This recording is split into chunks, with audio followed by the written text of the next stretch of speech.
When I took office just over 2 years ago, ISIS controlled more than 20,000 square miles in Iraq and Syria.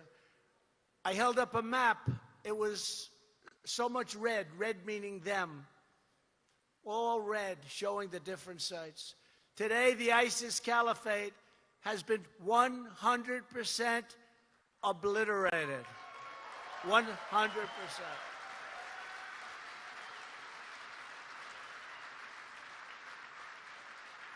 And my previous general said that it was going to take, sir, it will take 2 years. I flew to Iraq. I met a different group of generals. Sir, we can do it in 1 week. I said, you can take a little longer than that. They did it in a few weeks. They're great, right? Raisin Cain. His name is Raisin. What's your first name? Raisin. Raisin. What the hell kind of it? What's your last name? Cain. Wait a minute. Your name's Raisin Cain? I like you as a general. I think that's what I want. Even Sheldon Adelson likes that as a general. It's the kind of a guy he'd have. I also took another historic action that had been decades in waiting.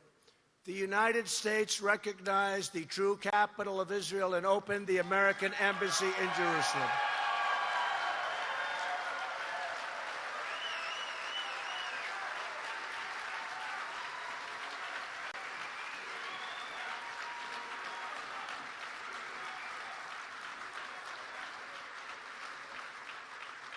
Because unlike other presidents, I keep my promises.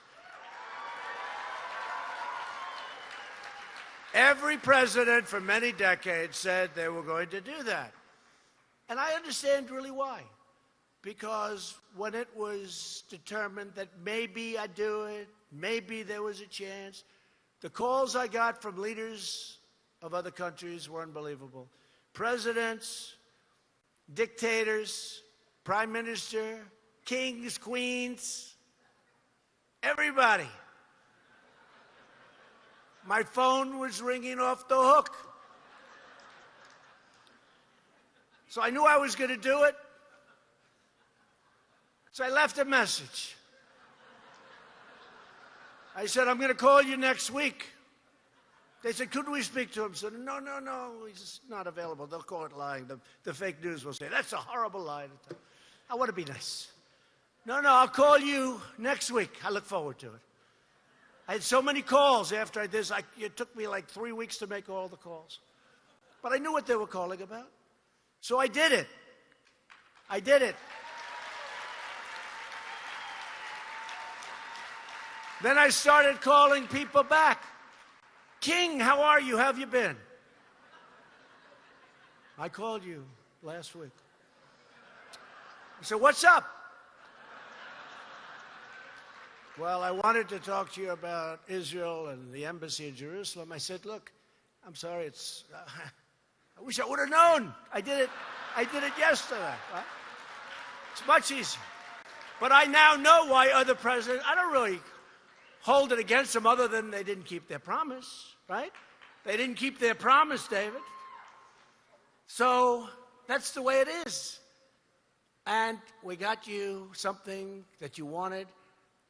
I can tell you, Sheldon and Miriam, that is the most important thing I think that's ever happened in their life. They love Israel.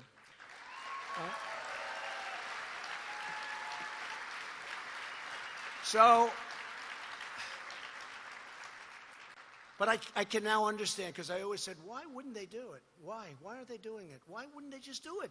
They campaigned, we will this and that, Israel, Israel. Then you folks go out and vote for them, and then they don't do it, right? 4 years, 8 years, didn't matter. They won't do it. But you know what? They did it. We did a great job, and we feel great about it.